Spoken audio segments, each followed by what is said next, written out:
உங்க பேச்செல்லாம் அப்படிதாங்க இருக்கு. உங்க பேச்செல்லாம் அப்படிதாங்க இருக்கு. அப்படி பண்ணாத விட்டு. ஆனா கிட்டத்தட்ட இன்னைக்கு 22 நாள் ஆயிப்போச்சு. நல்லா நோட் பண்ணி பாத்தீங்கன்னு வச்சுங்க, கேர்ள்ஸ் டீமுக்குள்ள அவ்வளோ சண்டை வருது. ஆனா பாய்ஸ் டீமை பொறுத்த வரைக்கும் சண்டை யூ மீன் ஃபைட் அப்படின்னா என்ன அப்படின்னு கேக்குற மாதிரி எல்லாரும் கட்டி பிடிச்சிட்டு ஒன்னா சுத்திட்டு இருக்காங்க. நமக்கு நம்மளை பத்தி தெரியும், இருந்தாலும் பிக் பாஸ் வரலாற்றில் முதன்முறையாக பசங்க அடிச்சுக்காதது இந்த சீசன் தான் நினைக்கிறேன். அதுல ஃபர்ஸ்ட் சௌந்தர்யா பாய்ஸ் டீமுக்கு நான் போட்டுமா அப்படின்னு கேட்க, அதுக்குள்ள பூந்த ஆனந்தி இரு வேற யாருக்கும் இன்ட்ரெஸ்ட் இல்லையா? எங்க யாருக்கும் இல்ல. ஜாக்லின் உனக்கு போகணும் தான் இருந்துச்சு, பட் அந்த ஹோட்டல் டாஸ்க் அப்புறம் ஒருவேளை நான் போகணும் அப்படின்னா அதுக்கு முன்னாடி வரமே பயங்கரமான பிளான் எல்லாம் போட்டு யோசிச்சு வச்சதுக்கு அப்புறம் தான் போவேன் அப்படின்னாங்க. அப்போ உனக்கும் போவேனா? இல்ல வேணாம். சரி சாச்சனா நீ சொல்லு பார்க்கலாம். ஏன்னா நீ தான் லாஸ்ட் வீக் போயிட்டு வந்திருக்க, சோ உனக்கு ரொம்ப நல்லா தெரியும். சௌந்தர்யா போனா பெட்டரா இருக்குமா? கண்டிப்பா பெட்டரா தான் இருக்கும். ஏன்னா நீங்க எல்லாம் குரூப்பிசம் பண்ணிட்டு அவளை குத்துறீங்க அப்படின்னு நினைச்சிட்டு இருக்காங்க பாய்ஸ் டீம். சோ அவங்க ஏத்துப்பாங்க. அதனால அங்க இருந்து இன்ஃபர்மேஷன்லாம் கலெக்ட் பண்ணி ஈஸியா சவுண்டால நம்மள்ட்ட கொடுக்க முடியும். அவங்க நம்பிடுவானுங்க. நீ கேள முருகன், நீ கேள நீ கேள இப்படின்னு மாறி மாறி எல்லாத்தையும் கேட்க ஒவ்வொருத்தரும் ஒவ்வொரு கருத்தை சொல்லிட்டு இருந்தாங்க. ஆனா இந்த விஷயத்தை நோட் பண்ணீங்களா? சௌந்தர்யா போறேன்ட்டாங்க, வேற யாருமே போறதுக்கு ரெடியா கூட இல்ல. அப்படி இருக்கிறப்ப இந்த அம்மா தான் ஒரே ஆப்ஷன். ஆனா இந்த ஆனந்தி கேர்ள்ஸ் டீமுக்கு அட்வைசர் மாதிரி ஜாக்லின் உனக்கு ஓகேவா, சாச்சனா உனக்கு ஓகேவா அப்படின்னு ரெஸ்பான்சிபிலிட்டி எடுத்துக்கிறாங்களாமா. பட் அதை பார்த்து அப்படி தெரியல. தப்பி தவறி கூட இந்த சௌந்தர்யா பீஸ் போயிடக்கூடாதுன்றதுல உசாரா இருக்கிற மாதிரி தான் தெரியுது. பிடிக்கலனா மூஞ்சி மேல சொல்றீ, மூஞ்சி மேல. Next captaincy task. அதுல தலைவன் தலைவி அப்படின்னு ஒரு போர்டு இருக்கும். அதை ஒரு கட்டத்துக்குள்ள படுக்க வச்சிருப்பாங்க. படுக்க போட்ட அந்த தலைவன் தலைவிய பசர் ஸ்டார்ட்ல இருந்து எண்ட் வரைக்கும் பசங்க தலைவன் வைக்கணும், பொண்ணுங்க தலைவின்னு வைக்கணும். என் பசர் அப்ப எது அதிகமா இருக்கோ அவங்க தான் வின்னர் அப்படின்னு சொல்லியிருந்தாங்க. இதுல லாஸ்ட் வீக்கே நம்ம நாட்டாம பிக் பாஸ் சொல்லிட்டாரு இல்லையா, முத்து அண்ட் ஆனந்தி தான் பார்ட்டிசிபேட் பண்ண போறாங்க அப்படின்னு. அதன்படி இவங்க ரெண்டு பேரும் பார்ட்டிசிபேட் பண்ணாங்க. 3 செட் ஆஃப் ரவுண்ட்ஸ் நடந்துச்சு. அதுல ஹையஸ்டா தலைவன் அடிக்கி ஜெயிச்சது நம்ம முத்து. பட் இதுலயும் பாத்தீங்கன்னா பாய்ஸ் டீமும் முத்துக்கு தான் சப்போர்ட் பண்ணாங்க அண்ட் கேர்ள்ஸ் டீமுமே கேப்டனா முத்து வந்தா நல்லா இருக்கும் அப்படின்னு தான் ஃபீல் பண்ணாங்க. அப்ப ஆனந்தினா உங்களுக்கு என்ன தொக்கா? என்னடா அடுத்து நமது கேப்டன் முத்துக்குமரன் பேச்சுரையாற்றினார். அதில் அவர் கூறியது 3 விஷயங்கள். அதில் 1, தீபாவளி வாரம் என்பதால் கூட்டி பெருக்க வேண்டும், வீட்டை சுத்தமாக வைத்துக் கொள்ள வேண்டும். 2, அனைவரும் கூடி வேக்கப் சாங்குக்கு வெளியே போய் டான்ஸ் ஆட வேண்டும். 3, இரவு நேரத்தில் அனைவரும் ஒன்று கூடி ஒன்றாக சொல்றா சேர்ந்து சாப்பிட வேண்டும் அப்படின்னு சொன்னாரு. இதுல எத்தனை பேர் என்ன சொல்ல போறாரோ அப்படின்னு சொல்லி ஆர்வமா இருந்தீங்க? சொல்லுங்க. எல்லாம் கை தூக்குமா. பட் இந்த 3மே கட்டாயம்லாம் கிடையாது. பிடிச்சிருந்தா வாங்க, பிடிக்கலனாலும் வாங்க, உங்க இஷ்டம் அப்படின்ட்டாரு. சரி கேப்டன் அப்படியே கையோட யாரு பாய்ஸ் டீம்ல குக்கிங் அப்படின்றதையும் சொல்லிட்டு போயிருங்க அப்படின்னாரு. இல்லையே இது புதுசா இருக்கே, பொதுவா நாங்க எல்லாருமே சேர்ந்து சமைச்சுப்போம். இது என்ன புதுசா? இதுக்கு முன்னாடி எப்படியோ எனக்கு தெரியாது. ஆனா இதுக்கப்புறம் பாய்ஸ் டீம்லயும் குறிப்பிட்ட நபர்கள் மட்டும் தான் சமைக்கணும், அது யாருன்னு முன்னாடியே சொல்லிடணும் அப்படின்றத சொல்லிட்டாங்க. சோ ரஞ்சித் அண்ணே, தீபக் அண்ணே அண்ட் அருண் அண்ணே இவங்க 3 பேர் தான் சமைக்க போறாங்க. அண்ட் கேர்ள்ஸ் டீம்ல பாய்ஸ் யாரும் முடிவு பண்ணாங்கன்னா சாச்சனா, தர்ஷிகா மற்றும் ஆனந்தி அண்ட் தன்னிக்கு சுனி. ஏன் சுனி அப்படின்னா நான் என்னைக்கு பாசியா இருந்தேன் அப்படின்ற கேள்வி அவங்களுக்குள்ள இருக்கு. அண்ட் அது கொஞ்சம் சோம்பேறியும் கூட. சோ இது மாதிரி போட்டு விட்டோம்னு வச்சுக்க, தெரியும் அம்மனிக்கு, அதனாலேயே போடுவோம் அப்படின்னு போட்டு விட்டாங்க. எல்லாம் பிளான் தானே சார்? இப்ப ஸ்வாப் பண்ணோம் இல்லையா பாய்ஸ் அண்ட் கேர்ள்ஸ். அதன்படி இந்த வாரம் பெண்கள் அணிக்கு விஷால் செல்கிறார், ஆண்கள் அணிக்கு சௌந்தர்யா செல்கிறார். 2 பேருமே 2 டீம்ல இருந்து பயங்கரமா வரவேற்பு கொடுத்து கிளாப் பண்ணி ஜோஷ் எல்லாம் பண்ணாங்க. ஆனா சௌந்தர்யா தனியா போய் ஐயோ நம்ம போறோம்னு சொன்னோம், இந்த பொண்ணுங்களும் ஒத்துக்கிட்டாங்க, இப்ப அனுப்பியும் விட்டாங்க, நம்மள்ட்ட இருந்து பெருசா எதிர்பார்ப்பாங்களோ, ஏதோ ஆர்வ கோளாறுல வாய விட்டோம், எப்படி சமாளிக்க போறோம்னு தெரியலையே அப்படின்னு தனியா புலம்பின்னு இருக்கா. பாவம் மன்னர் வேற ரொம்ப எதிர்பார்க்கிறாரு. பொதுவா சொல்லிடுவோம். நெக்ஸ்ட் நம்ம சாச்சனா என்ன சொன்னாங்க, சவுண்ட் விஷயத்துல மட்டும் நீங்க ஒரு டெசிஷன் எடுக்கிறதுக்கு ஓவரா திங்க் பண்றீங்களோ அப்படின்னு தோணுதுன்னு சொன்னாங்க. அதுக்கு நம்ம ஆனந்த்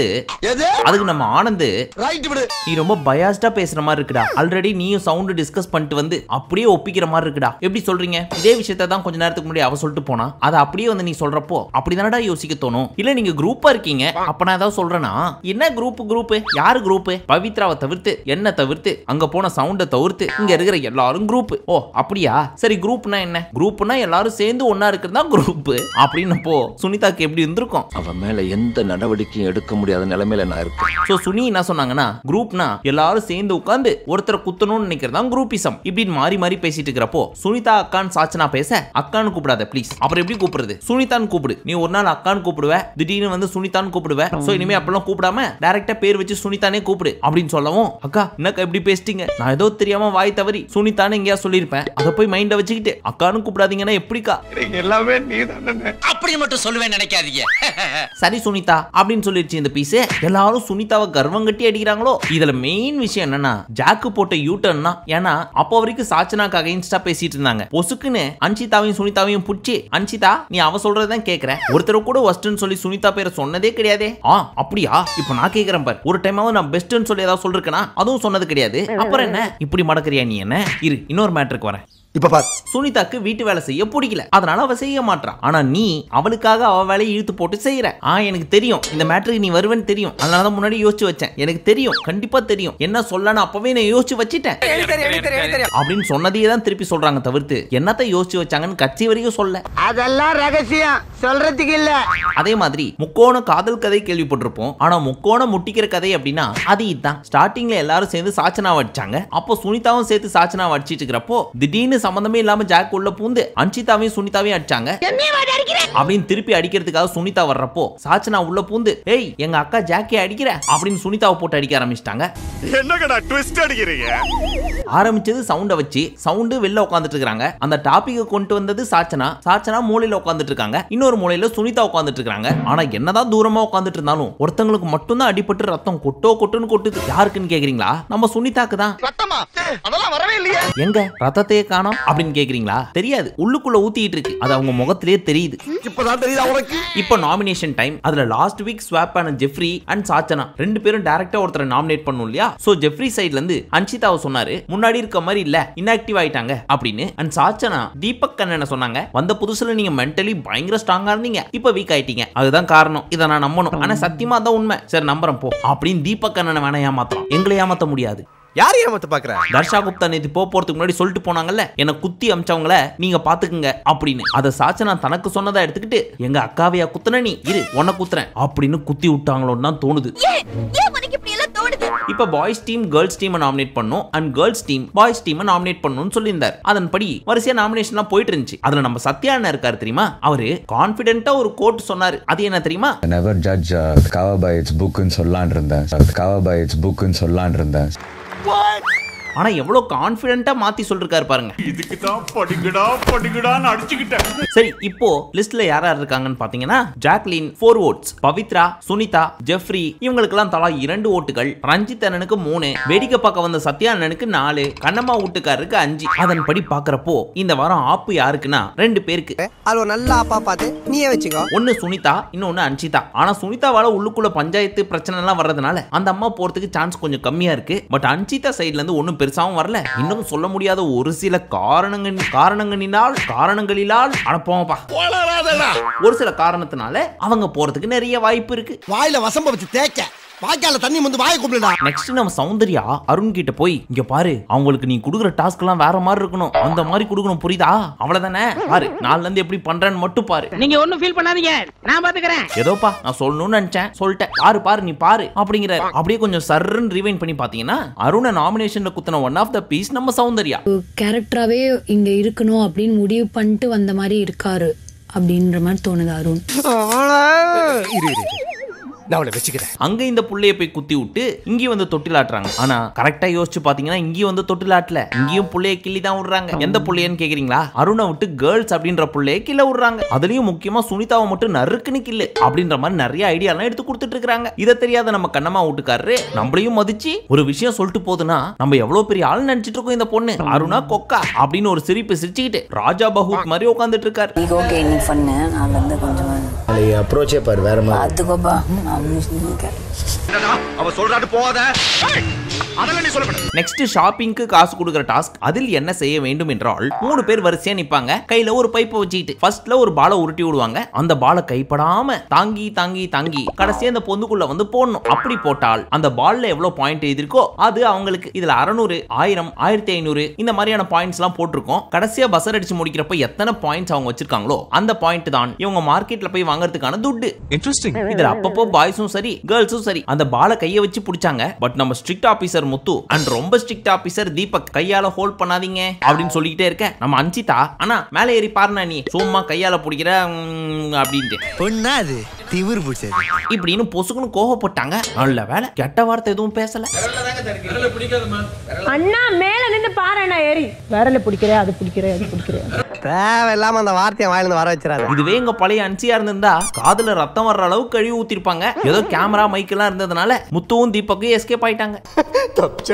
மத்தவங்க எல்லாம் கஷ்டப்பட்டு பண்ணிட்டு இருக்கிறப்போ இந்த தர்ஷிகா மட்டும் கேஷுவலா ஏதோ சர்க்கஸ்ல விளையாடுற மாதிரி அந்த பாலை வச்சுட்டு இப்படி இப்படி ஆட்டிட்டு இருக்காங்க. ஒருவேளை உண்மையிலேயே சர்க்கஸ்ல வேலை பார்த்திருப்பாங்களோ? ஆமா சர்க்கஸ் கம்பெனில தான் வேலை பார்த்தேங்கிறது உனக்கு எப்படி பாத்தீங்க? இப்ப கேர்ள்ஸ் டீம் 6600 ரூபீஸ் ஜெயிச்சாங்க அண்ட் பாய்ஸ் டீம் 8400 ரூபாய் ஜெயிச்சாங்க. இப்போ அந்த மளிகை கடைக்கு போகணும். பசங்க டீம்ல கேஷுவலா முடிவு பண்ணிட்டாங்க பெருசா அடிச்சுக்காம தீபக்கும் முத்துவும் போறோம் அப்படின்ட்டு. ஆனா கேர்ள்ஸ் டீம்ல நான் போறேன் அப்படின்னு நம்ம சாச்சனா கையை தூக்கிட்டு நிக்க, சாச்சு புரிஞ்சுக்க சாச்சு, இது விளையாட்டு விஷயம் இல்ல சாச்சு, ஏதாவது எசக்க பசக்கா நீ பண்ணி விட்டனா மொத்த சாப்பாடுமே போச்சு. சரி நீங்களே போங்க, நான் போட்டுமா? இல்ல நானே போறேன் ப்ளீஸ் சாச்சு. சரி நீங்களே போங்க. சரி நாங்க போறோம். இல்ல நானே போறேன் இப்படின்னு மாறி மாறி சொல்லிட்டு இருந்தாங்க. பட் ஃபைனலி போனது ஜாக்லின் அண்ட் விஷால். உண்மையிலே ரெண்டு பேரும் உள்ள போய் செம்மையா எக்ஸிக்யூட் பண்ணி பர்ஃபெக்ட்டா எடுத்து வந்தாங்க. எப்பவுமே அங்க ரெண்டு கால்குலேட்டர் இருக்கும், பாய்ஸ் டீமுக்கு ஒன்னு கேர்ள்ஸ் டீமுக்கு ஒன்னு. அதை ஜாக்லினும் விஷாலும் கரெக்டா யூஸ் பண்ணிட்டாங்க. விஷால் எடுக்க ஜாக்லின் கால்குலேட்டரை போட்டுக்கிட்டே வந்தாங்க. அந்த மாதிரி பண்றதை விட்டு மார்க்கர் வச்சு ஏன் போர்டுல எழுதுறாங்கன்னு தெரியல. நம்ம பாய்ஸ் டீம் ஒருவேளை வேர்ல்ட்ஸ் ஃபாஸ்டஸ்ட் ஹியூமன் கால்குலேட்டர் அப்படின்னு ஒருத்தர் இருக்காரு தெரியுமா,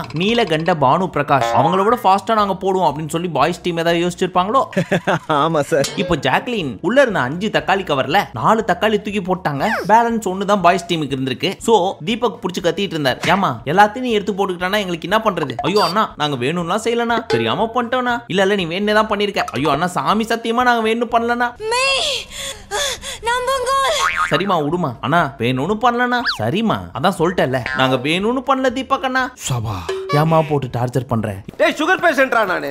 இல்லனா நீங்க கோச்சிக்கலல்ல? கோச்சிக்கலமா ஓகேனா அப்படின்ட்டு உள்ள வந்து உட்கார்ந்துட்டு இருக்கறப்போ எல்லாரும் ஜாக்கையும் விஷாலையும் பாராட்டிட்டு இருக்காங்க. டேய் ரெண்டு பேரும் சூப்பரா ஷாப்பிங் பண்ணீங்க, அதுலயும் தக்காளி இவ்வளவு எடுத்துக்கிறத வச்சு பாக்குறப்போ தக்காளி சூப்லாம் வச்சு சாப்பிடலாம் அப்படின்னு தர்ஷிகா சொல்லிட்டு இருந்தாங்களா. ஏன்டி நீ வேற இருக்கிற பிரச்சனை பார்த்தாதுன்னு இவன் வேற அந்த ஆளே வெளில என் மேல செம காண்டில் உட்காந்துருக்காரு. இதை வேற சொல்லி ஏன் உசுப்பேத்தி விட்டுட்டு உட்காந்துட்டு இருக்க, கொஞ்சம் அமைதியா இரு அப்படின்னு ஏன் இவ்வளவு பம்பணும், இது என் கேம் அப்படின்ட்டு போக வேண்டியது தானே. இதுவே அவர் பண்ணியிருந்தாருன்னா என்ன சொல்லியிருப்பாரு? உன்னை யாருமா லேட்டா எடுக்க சொன்னது, ஃபர்ஸ்ட் எடுக்காம விட்டதும் உன் தப்பு அப்படின்னா கண்டிப்பா சொல்லியிருப்பாரு. அதை விட்டு வந்து மன்னிப்பா கேட்டுட்டு இருப்பாரு. ஆனா பெண்களுக்கு மட்டும் இல்ல ஆண்களுக்குமே தீபக்க பார்த்தா லைட்டா அள்ளு இருக்குது. அதுக்கு காரணம் என்ன தெரியுமா? அண்ணனோட கம்பீரமான முகம், கணீர் கணீர் என்ற பேச்சு. லாஸ்ட் அண்ட் ஃபைனலி கேர்ள்ஸ் டீம்ல இருக்கிறதே 8 பேர் தான். அதுலயே 3 ஸ்பிளிட் ஆகி உட்கார்ந்துட்டு இருக்காங்க. சௌந்தர்யா ஒரு பக்கம், இந்த Anandhi and buy one get one Sunitha and Ansitha ஒரு பக்கம், இன்னொரு பக்கம் ஜாக்கு, பவி அண்ட் தர்ஷிகா. அப்ப சாச்சனா அப்படின்னு கேக்குறீங்களா? அவங்க என்ன எல்லா டீமோடயும் ஒவ்வொரு அட்டெண்டன்ஸ். இவன் டம்மி தான் போட்டுருக்கு. சோ பவித்ரா கிட்ட சொல்லிட்டு இருக்காங்க நம்ம தர்ஷிகா, நான் டாஸ்க் எல்லாம் பயங்கரமா ஹெவியா பெர்ஃபார்ம் பண்ணிட்டு இருக்கேன், அடுத்தது என்னன்னு யோசிச்சுட்டு இருக்கேன். ஆனா ஒண்ணுமே பண்ணாம இந்த வீட்டுக்குள்ள ஒரு சிலர்லாம் ஈஸியா சேவ் ஆயிட்டு இருக்காங்க அப்படின்றப்போ நம்ம கேமராமேன் பைபிள்ல சௌந்தர்யாவை காமிக்கிறாரு. எவ்வளவு தைரியம் இருக்கணும் அவருக்கு. செத்தார் நாளைக்கு பாருங்க கமெண்ட் செக்ஷன்ல எங்க அக்காவோட பிஆர் டீம் எப்படி வந்து கழிவு ஊத்த போகுதுன்னு. எனக்கு வர்ற ஆத்திரத்துக்கு அவனை கொலை பண்ண போறேன். நெக்ஸ்ட் ஆனந்தி என்ன சொல்லிட்டு இருக்காங்க, அவங்க தான் பெரிய நாட்டாமையாச்சே. சோ இந்த ஜாக்லினும் சௌந்தர்யாவும் ஒருத்தருக்கு ஒருத்தர் பேசி வச்சுக்கிட்டாங்க. இங்க பாருடி நம்ம ரெண்டு பேரும் சண்டை போடுற மாதிரி போடுவோம், அதை வச்சு ஒரு கண்டென்ட் பண்ணுவோம். அதே மாதிரி சாச்சனா நீ நானும் சண்டை போடுவோம், இதுவும் ஒரு கண்டென்ட் அப்படின்னு பேசி வச்சுட்டு பண்றாங்களோன்னு எனக்கு டவுட் வருது அப்படின்னு ஆனந்தி சொல்ல சுனிதாவும் கேக்குறாங்க, அது எப்படி கேமரா இருக்குல்ல அதை மீறி இப்படிலாம் பேசி வச்சுக்க முடியும்? ஒருவேளை அந்த கர்டன் பின்னாடி போய் பேசிருப்பாங்களோ அப்படின்னு பயங்கரமா யோசிக்கிறாங்க. கொஞ்சமாவது ஒரு அறிவு வேண்டாம். இந்த மூடர் கூடம்னு ஒரு படம் இருக்கும் தெரியுமா? ஆமா இருக்கு. ஏன் கேக்குற அப்படின்னு கேக்குறீங்களா? ஏன்னா அதுக்கான அர்த்தம் என்னன்னு தெரியுமா உங்களுக்கு? தெரியாது. இப்ப எதுக்கு சம்பந்தமே இல்லாம பேசிட்டு இருக்க அப்படின்னு கேப்பீங்க. சும்மா கேட்ட நெக்ஸ்ட் ஜாக் என்ன சொல்லிட்டு இருக்காங்க, இந்த சுனிதா இருக்கே ஒரு சில விஷயம் எல்லாம் பண்ணுது, இருக்கிறதுல லோக்கலா இறங்குது, ஆனா என்னால அந்த மாதிரி இறங்க முடியல அப்படின்னு சொல்றதை கேட்டு தர்ஷிகா, இறங்கு ஜாக் ஆன் த ஃபேஸ்ல கேட்டு விட்டுரு ஜாக், அந்த மாதிரி எனக்கு கேட்க பிடிக்கலப்பா, அப்ப நீ மூடிட்டே இருப்பியாப்பா. ஐயோ மூடிட்டு இருப்பேன்லாம் சொல்ல, இன்னைக்கு அன்சிதா கிட்ட நான் பேசிட்டு இருந்தேன், தேவையில்லாம சுனிதா குறுக்க வரா, அது தப்பு ப்ரோ, அவளுக்காக தான் இதுக்கு நான் சப்போர்ட் பண்ணி பேசிட்டு இருக்கேன். சாச்சனா உன்னை அடிக்கடி மேக்கப் போட்டுட்டே இருக்கேன்னு சொல்றதுக்காக நீ ஃபீல் பண்ணாத ப்ரோ அப்படின்னு. ஆனா அவ என்ன நீ மூஞ்சில அடிச்ச மாதிரியே பேசிட்டு இருக்க அப்படின்னு சும்மா சும்மா சொல்லி குத்திக்கிட்டே இருக்காங்க. மனசு கஷ்டமா இருக்கு அப்படின்னு ஃபீல் பண்ணி பேசிட்டு இருக்காங்க. பட் ஃபைனலி ஜாக் என்ன சொல்ல வராங்கன்னா, உனக்கு மேக்கப் போட்டே இருக்கன்னு சொன்னா எப்படி பிடிக்கலையோ அதே மாதிரி நீ மூஞ்சில அடிச்ச மாதிரி பேசுற அப்படின்னு சொல்லி 10 தடவை என்ன சொல்றல, அது எனக்கு பிடிக்கல, கேட்டா உன் பெர்ஸ்பெக்டிவ் என் பெர்ஸ்பெக்டிவ் அப்படின்னு பேசுறான். உன்னை நான் மதிக்கிறப்ப எந்த நீ மதிக்கணும் அப்படின்னு இங்க இருந்து ஜாக் அவங்கள அடிக்க, அங்க இருந்து அவங்க ஜாக்க அடிக்க, இப்படின்னு மாறி மாறி அடிச்சுக்கிறாங்க. ஆனா பசங்க எல்லாம் சுத்தி உட்காந்துக்கிட்டு இந்தா மாமே சாப்பிடு நல்லா சாப்பிடு அப்படின்னு ஊட்டி விட்டு அன்பா பரிமாறிட்டு இருக்காங்க. இது வீடு இல்ல விக்ரமன் சார் படம். சரி, வீடியோவோட எண்டுக்கு வந்தாச்சு. நீங்க நிறைய பேர் ஹிந்தி பிக் பாஸ் வேணும் அப்படின்னு சொல்லி கேட்டதுனால வீக்லி 2 வீடியோஸ் ராகேஷ் ஜெனில போட்டுட்டு இருக்கோம். சோ அதை தான் நீங்க லெஃப்ட்ல பாத்துட்டு இருக்கீங்க. ஒருவேளை உங்களுக்கு பார்க்கணும் அப்படின்னு நினைச்சீங்கன்னா இந்த வீடியோ கிளிக் பண்ணி அந்த வீடியோவை பாருங்க. அந்த வீடியோவை பார்த்து முடிச்சிட்டீங்கன்னா கொஞ்சம் கேப் எடுத்தீங்கன்னா ஈவினிங் அன்சீன் வரும். அதையும் பார்த்து என்ஜாய் பண்ணுங்க. நீங்க சந்தோஷமா இருந்தா மட்டும் போதும், மத்ததெல்லாம் நாங்க பாத்துக்கிறோம். ஓகே, மீண்டும் உங்களை இன்று மாலை சந்திக்கும் வரை நன்றி, வணக்கம், நமஸ்தே, நமஸ்கார்.